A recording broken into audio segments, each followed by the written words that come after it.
We have Dr. Jamie Hosking, Dr. Alistair Woodward, Dr. Stuart Dalziel and Sean Selby. So come on up and into those little 4 hot seats right there. I think Lata's reminded you again, just 5 minute slot, and then we'll have some questions for you. So thank you for being here and taking the time. So hand over and welcome.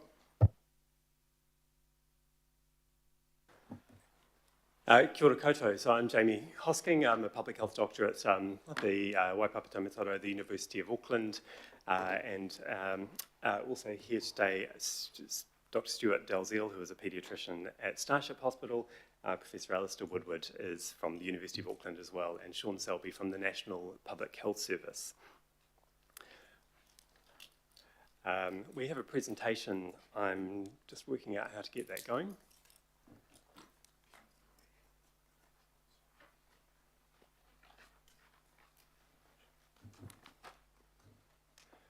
Great, thank you for the opportunity to speak today about cleaner air in Auckland. So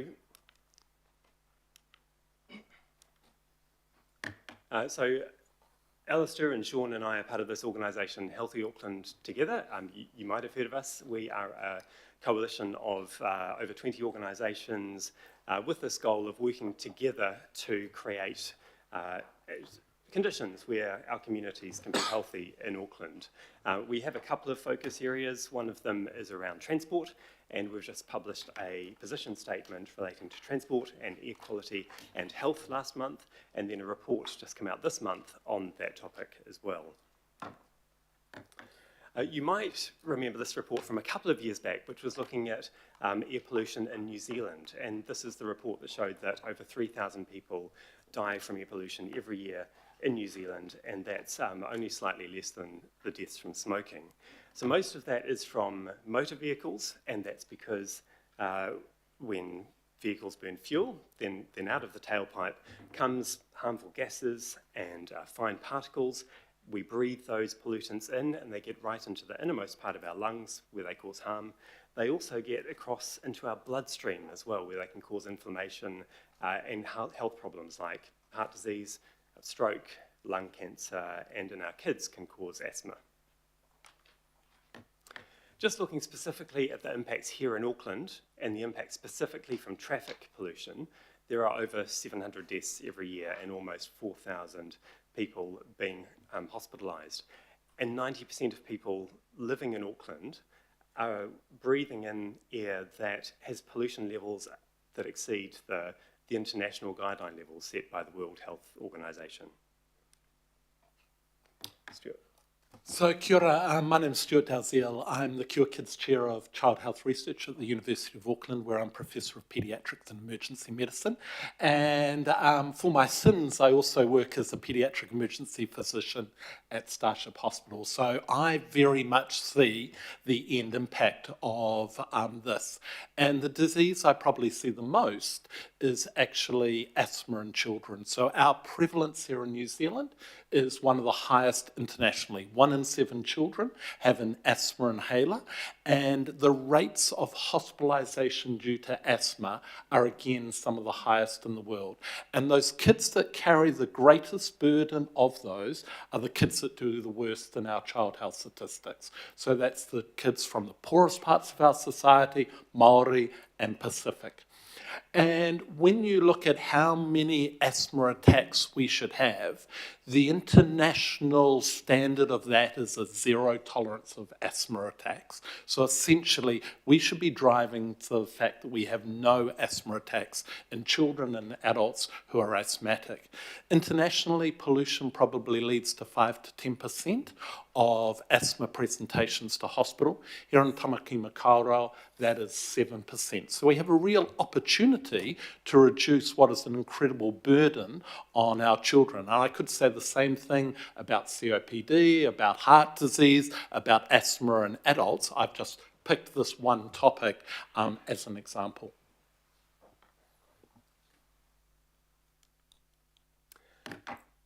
Okay, so in our report we talk about solutions, and many of the best solutions for cleaner air involve reducing traffic. So that's through essentially making it so as many trips as possible can be done without needing to get in a car. And we can do that through things like improving public transport and through improving facilities for walking and cycling. And those things, they reduce traffic in our neighbourhoods. That means cleaner air, but it has other benefits as well.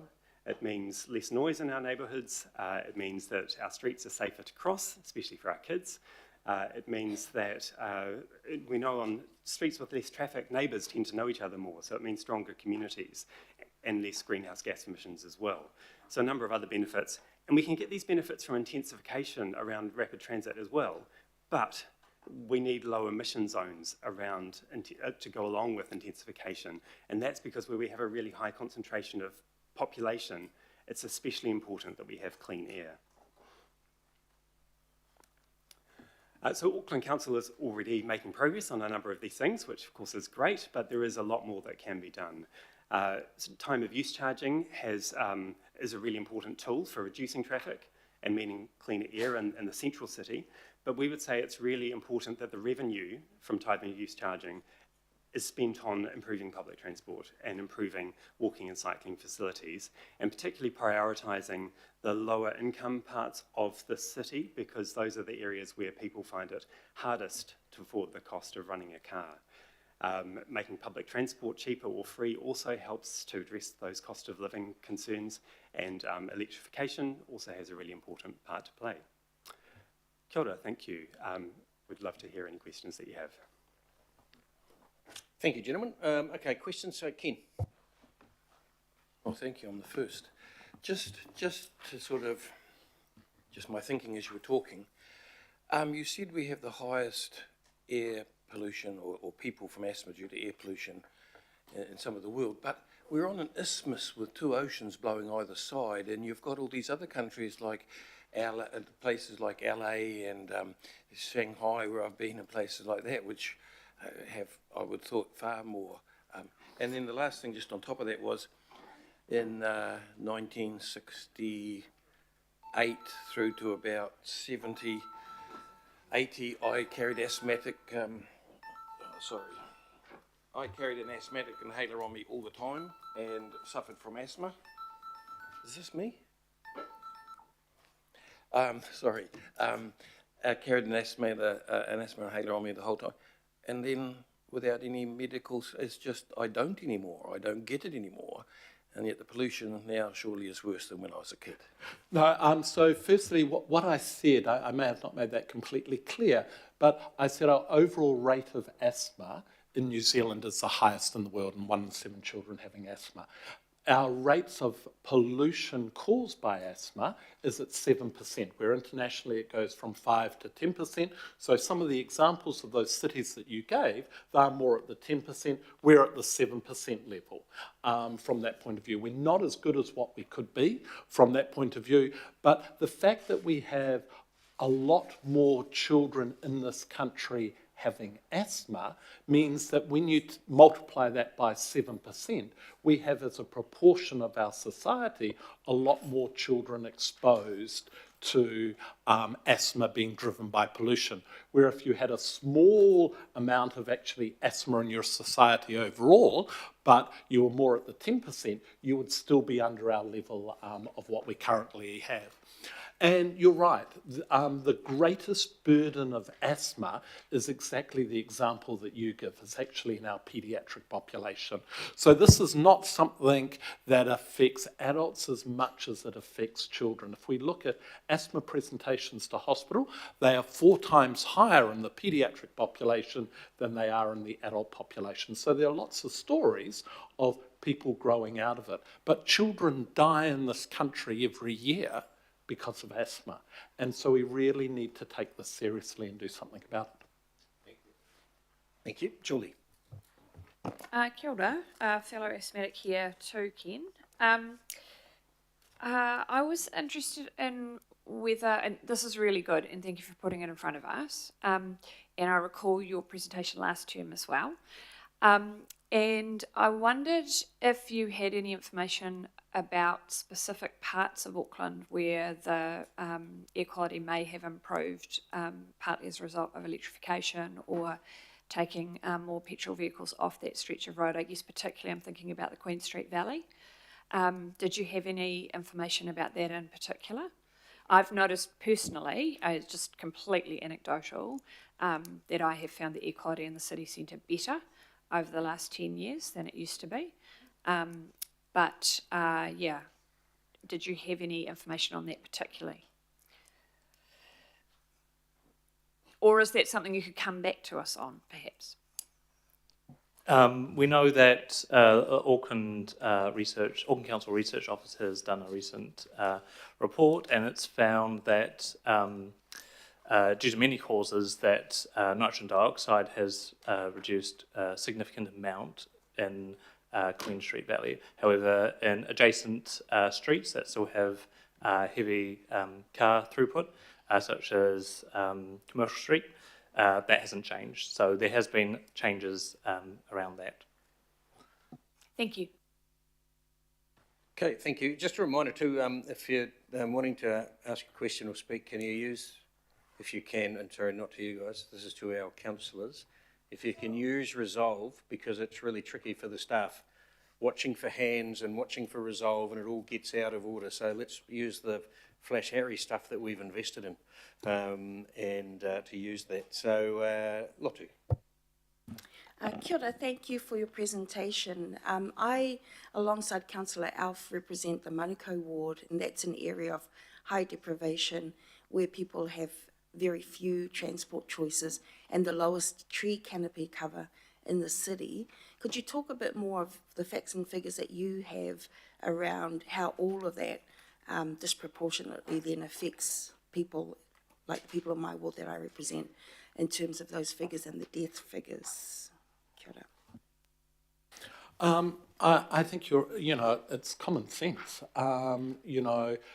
If you live in an area with less trees, if you live in an area with more traffic going through it and more pollution, you have more disease. And this is on a population which already has a higher prevalence of the disease in the first place. So the people in the communities that you describe are the children who are most affected by this. Sorry, Chair, just one more question. Of the 760 deaths, do you have some figures around that? How many of those, or what percentage, would be Māori and Pacific? Or from South Auckland, for example? I could get back to you about that. I don't think we have that off the top of our head, but it's certainly disproportionate to the population who are Māori and Pacific and in South Auckland. One of the factors that we know happens is that where there are streets with more traffic, then house prices are more affordable, and so people on lower incomes are more likely to be living close to traffic, and that means more polluted, being more exposed to pollution. And as you've said, that also goes along with often fewer options for things like public transport. So that's, I guess, one of the reasons why we'd really recommend that things like revenue from congestion charging gets invested in improving public transport and walking and cycling options in the areas of the city that need it most, and where those services are not there enough at the moment.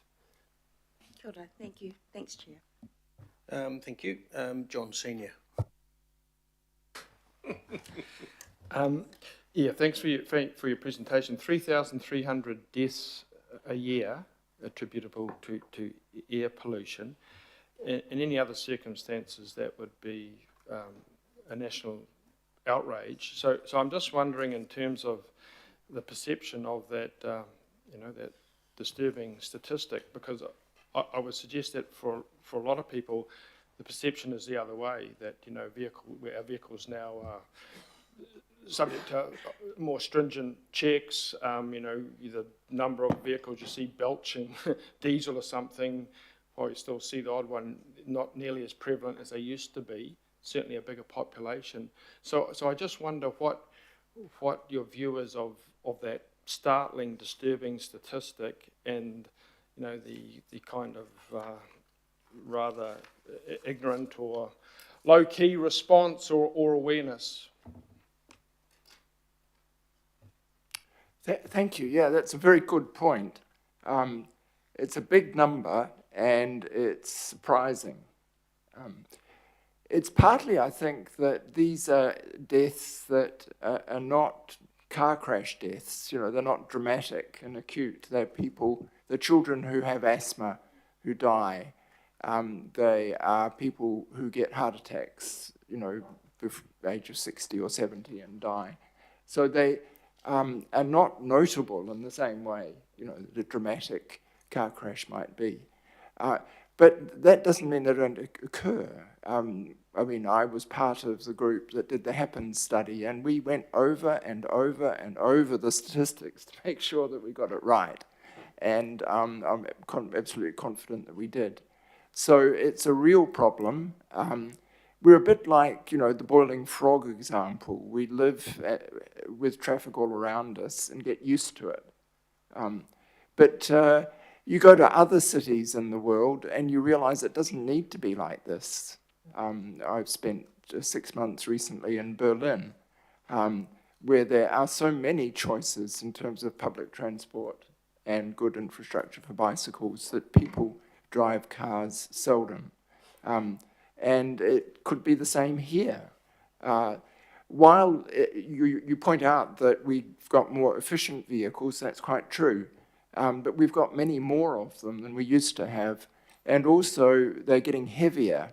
And this is a point, I think, for Council to consider, that the growth of big, heavy vehicles in the city is not sensible in many respects, apart from being causing congestion and being an injury risk. They also, we estimate, produce up to 7 times more pollution, more health-damaging pollution per distance travelled as small petrol-driven cars. Thank you. Shane. Thank you. 2 questions. Thanks, Chair. Just want to follow up firstly with Councillor Ferry's question, and just to be clear, so can I check, Queen Street Valley, the air quality has gotten better, but the surrounding streets where there are still cars, that hasn't gotten better. Do we know that? Do we have evidence of that? Yes, so that's in, I believe, the air quality report done by Auckland Council. Thank you, I really appreciate that. The other question's more broad. We're having this discussion in the context of a fuel price shock. So would you consider this an opportunity to take action on transport emissions, and what would you do first?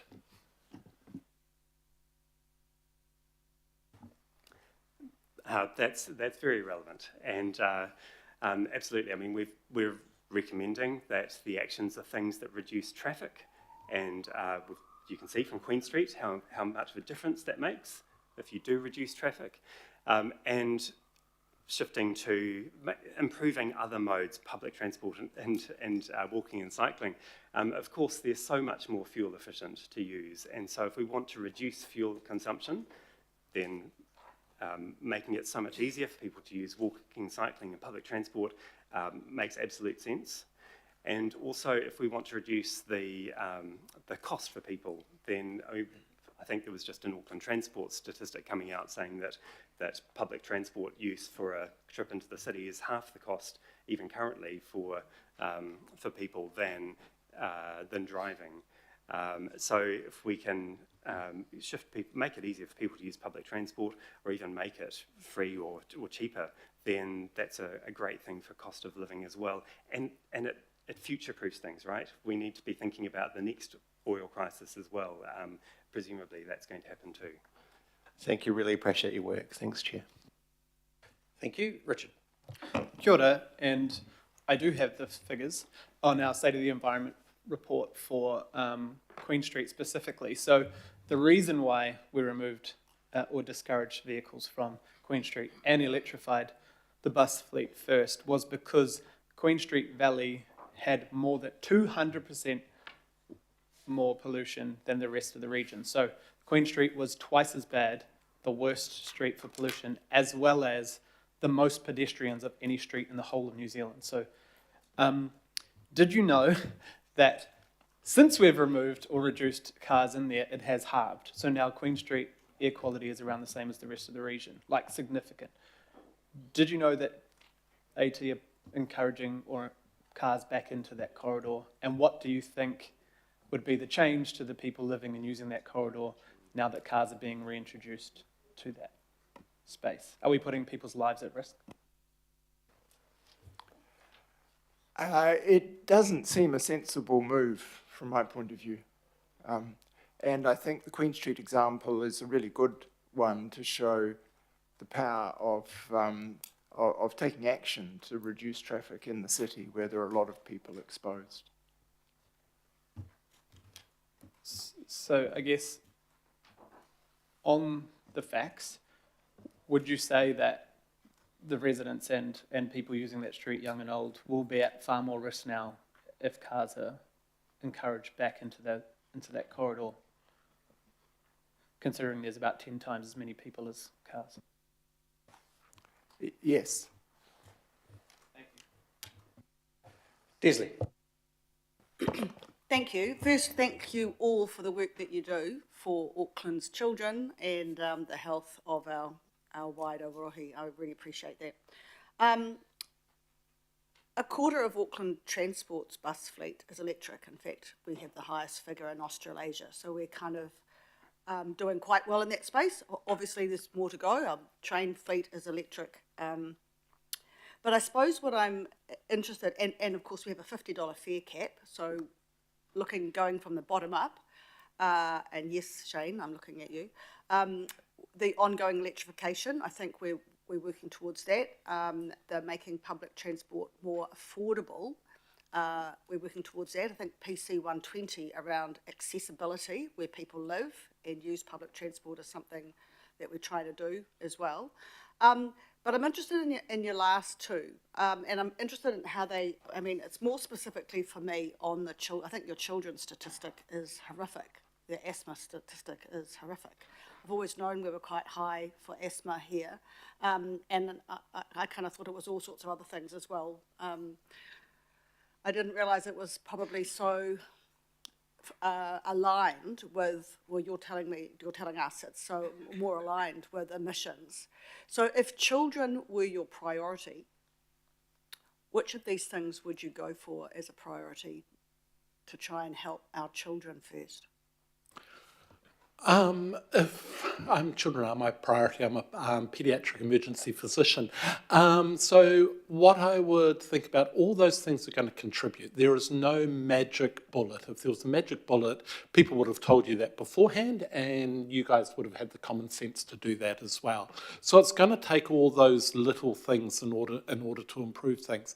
I would think about making transport free for all children in this city. And my reasons for that are twofold. It improves their ability to move around the city. It stops their parents driving them to places because it's actually free for those children to go to places as well. It also has a generational effect in getting a population used to using public transport. You know, most of us around the room grew up with a car and very little public transport where we grew up. And so for us, it's about a generation of using the car and being used to that. If we can change that generational gap for children and make it that they have free public transport, they get used to using it, that may actually have something that changes things many, many years in the future. Thank you. We do that on weekends, so that's an interesting thought. When you first started your presentation, you said you may have seen this a couple of years ago and you brought up the stats. Have you noticed, do we have any current stats versus a couple of years ago as a result of electric vehicles and their entry into the market and the uptake of people who may be on the road but aren't emitting the wrong things because they're electric? Yeah, I think what Alice just said before is that certainly where some things are going in the right direction in terms of the vehicle fleet, I guess, overall is becoming cleaner. We could be doing more about that because there are some things that the government has backtracked on that are not helping. But the fleet is getting cleaner and electric vehicles are playing an important part in that.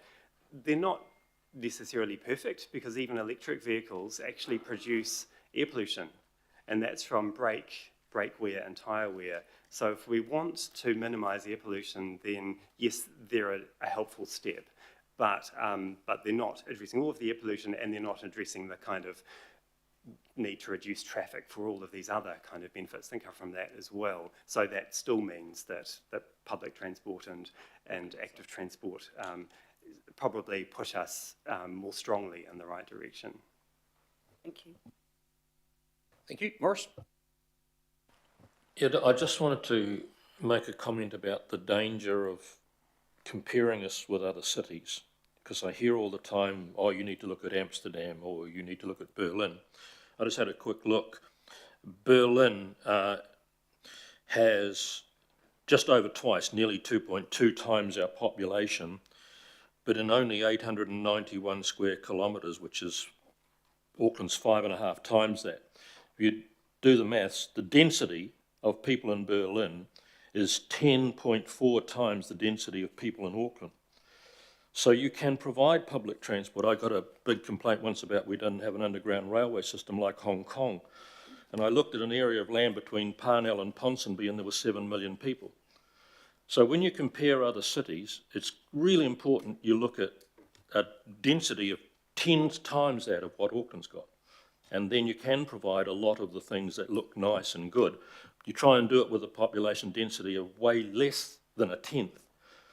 And the economics of it become really, really hard. That's all I want to say. Alf? Hatamari, he mana. Good morning, Chair. Hatamari koutou katoa to everyone on the committee. Whakawhetai ki a koutou mō tō mahi to the gentleman in front of us. My pātai is on your first bullet point under areas where more progress would make a big difference, and in particular bike paths. We have struggled to get our children on bicycles where bike paths have been put in particular in the Manukau ward. I can speak for the Manukau ward. Tell us, what should we do to end up getting our children in areas such as the Manukau ward and at Henderson and others to get the bike? I know it's about money and getting the bike, but look, you know, all good putting the bike paths in, all good giving us what you've just given to us, but please give me some ideas that I can at least put to Auckland Transport around the uptake for that. Kia ora. I'm involved in a research project that's just been happening, which is looking at kids getting to school and what that's like. And we were specifically looking at the effect of the increase in speed limits around schools. But kids talk to us about their neighbourhoods in general, not just about the speed limits. And so they were telling us, you know, what sort of neighbourhood they would like to see if they were going to be getting themselves to and from school by walking, especially. And the sorts of things they brought up were, I mean, yeah, bike lanes are really important, but that wasn't the sort of thing that they brought up when it was about getting them to school. They talked about things like traffic. And they said the roads are really hard to cross and the cars are going too fast, and even if you're on a pedestrian crossing, they might not stop. So that was really, really concerning for them. They were concerned for themselves, they were concerned for their friends. And what they wanted was, they wanted better places to cross, they wanted less traffic, they wanted quieter spaces, they wanted more greenery in their streets. This is what kids were saying they wanted to see. And yeah, traffic in those neighbourhood streets where kids are living and families are living, if we can slow the traffic as we've done before and we should do again, if we can do things so there's less traffic in those neighbourhoods, then that makes those neighbourhoods friendlier for kids. It makes it easier for kids to get around independently, to cross the street, to go and visit friends, all those sorts of things. So that's the thing that really comes through to me in terms of making our neighbourhoods more child-friendly spaces for walking, but it'll help with cycling as well. I'll leave it at that, Chair. I'll have a cordial with you afterwards when you leave. Thanks, Alf. No more questions. Christine? I want to follow up on the question from the Deputy Mayor. There was a very inspiring Mayor of Christchurch, Vicky Buck, who had a policy that everybody became familiar with because it was so often repeated, and that was it was child first. And that had to be the measure against, at the moment we have other measures, financial sustainability, emissions and those sorts of things. But she introduced in a very innovative way back a long time ago now, a child first lens that had to be put over every single policy that Christchurch had at that time. Where it becomes almost nebulous because there's such a challenge before Auckland Council, would you, following on from what Desley said, would you be recommending to us that we try and introduce some lens of that kind that could guide and measure against decision making? I think a child-first lens is highly appropriate. I mean, as individuals, we almost care about our children more than anyone else in our society. They are our future. And so looking at public policy from the point of view of children first is incredibly important for transport. It's incredibly important for things like alcohol exposure, where shops that can sell vapes are and things like that. There are many, many things. Exactly. There are many, many things which, you deal with every day in the council, which would be incredibly important for children. And by looking at that lens first, I think would be a fantastic idea. Okay, no further questions. So, gentlemen, thank you very much for your insightful presentation and very, very interesting. So, someone like to move that we thank and receive. Thank you. It was Christine and Shane. Those in favour say aye. Aye. And against, carried. Thank you very much, gentlemen. We have no local board input, and so we move to item 8.1 CRL update. Point of order, Chair. I think you had a request for local board input. Did you want to explain about that? So we didn't have a formal request, Julie, so an email to me is not, or a message to me is not a formal request. There is a way to go through it